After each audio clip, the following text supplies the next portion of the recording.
Muitas pessoas fazem a seguinte pergunta: se a Bíblia é a mesma, por que é que tantas igrejas ensinam coisas absolutamente diferentes entre elas? Ou seja, tem igrejas que oprimem, que colocam medo, peso, fardo, que tiram o dinheiro das pessoas e ainda assim encontram argumentos bíblicos para isso.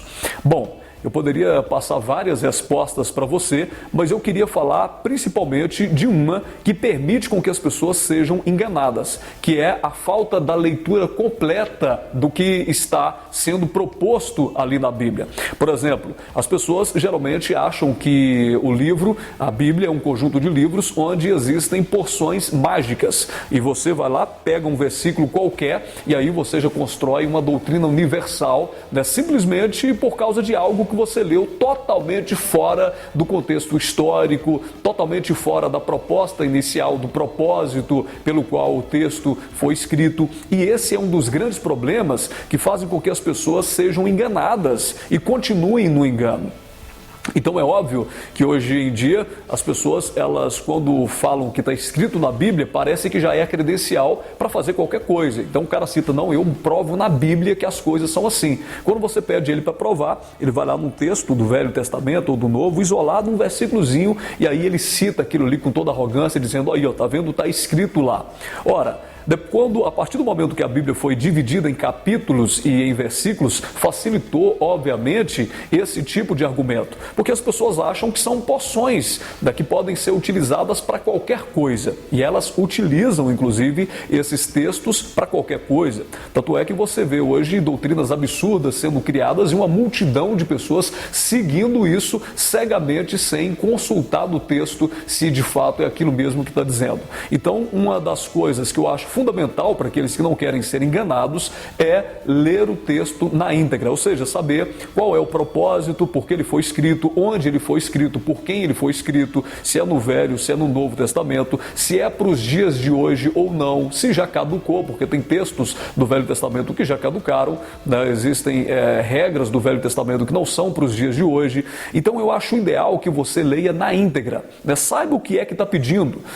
A Bíblia não pode ser lida isoladamente, assim como qualquer outro livro. Você não pode pegar um livro, por exemplo, você vai ler um livro de história, você pega só um trechozinho e conclui uma série de coisas, de maneira nenhuma. As cartas paulinas, do mesmo modo, né? Imagina alguém manda uma carta para você, e aí você vai lá ler só o início da carta, e aí você fala: bom, eu já sei tudo que essa pessoa quer dizer.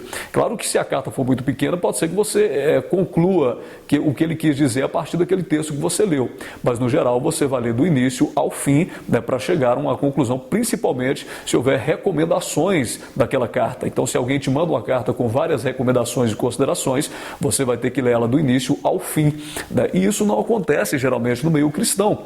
Então, eu vou dar um exemplo aqui de como um texto tirado fora do seu propósito inicial, ou um texto enviado errado, ou lido de uma maneira equivocada, pode gerar prejuízos. Eu vou ler aqui, obviamente, uma piada, mas essa piada vai ilustrar muito bem aquilo que eu estou querendo passar para você. Você deve ter lido já essa piada em algum lugar, ela está circulando pela internet. Trata-se de um e-mail errado, né? Dizem que um casal decidiu passar férias numa praia do Caribe, no mesmo lugar, no mesmo hotel, onde eles passaram a lua de mel há 20 anos atrás.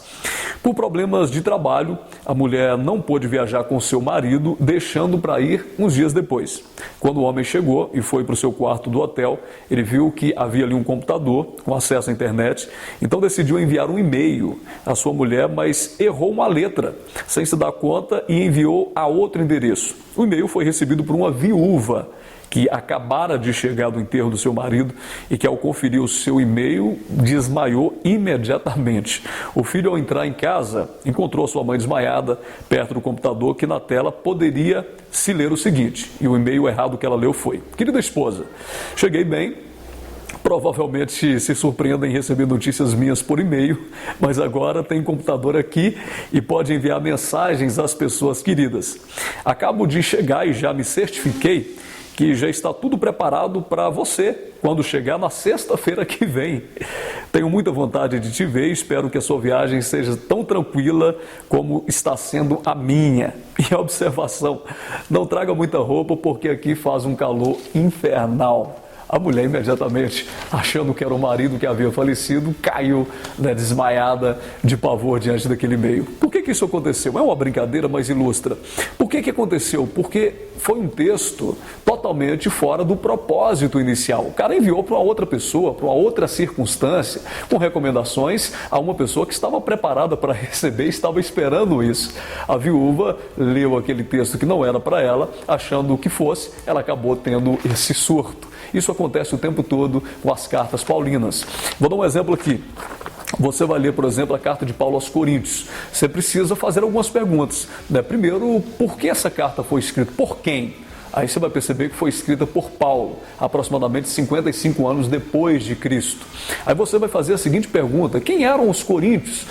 Qual era a cidade de Corinto? Aí você vai, ao ler a carta toda, você vai perceber que a cidade de Corinto, ela tinha um gigantesco pote cultural, né? Ou seja, tinha diversidade de grupos étnicos, religiosos, tinha pessoas vindo de outros lugares trazendo diversas perspectivas intelectuais, padrões morais, ou seja, era de fato um caldeirão de informações. E as pessoas estavam se convertendo ao Evangelho, elas estavam se reunindo em torno do Evangelho, e Paulo precisava dar recomendações de como essas pessoas deveriam sobreviver, né, diante dessas diferentes perspectivas, qual era o padrão de vida que um cristão deveria levar. E nessa carta, Paulo vai falar sobre a divisão que acontecia naquele tempo, a divisão da igreja, uns dizendo que era de Apolo era mais intelectual, o outro de Paulo, o outro era de Pedro. Enfim, ele fala sobre as divisões, ele dá recomendações sobre temas diversos, como a questão do casamento, a questão da imoralidade, a questão dos costumes daquele tempo, liberdade, responsabilidade. É assim que nós temos que ler todas as cartas, observando a mensagem dela e não simplesmente pegando aquilo que nós gostamos ou aquilo que condena as pessoas para ficar recitando por aí, tá certo? Eu vou, durante esses dias aqui, nas minhas postagens em vídeo, eu vou falando sobre vários assuntos assim, e eles podem ajudar a você a entender um pouco mais sobre todas essas questões. Um abraço e não se esqueça de se inscrever no canal e mandar para outras pessoas para que a gente possa divulgar. Se você se inscrever, toda vez que eu postar um vídeo, você será notificado, e isso é bom porque aí você acompanha e não perde nada. Aquele abraço, muito obrigado, tchau, tchau.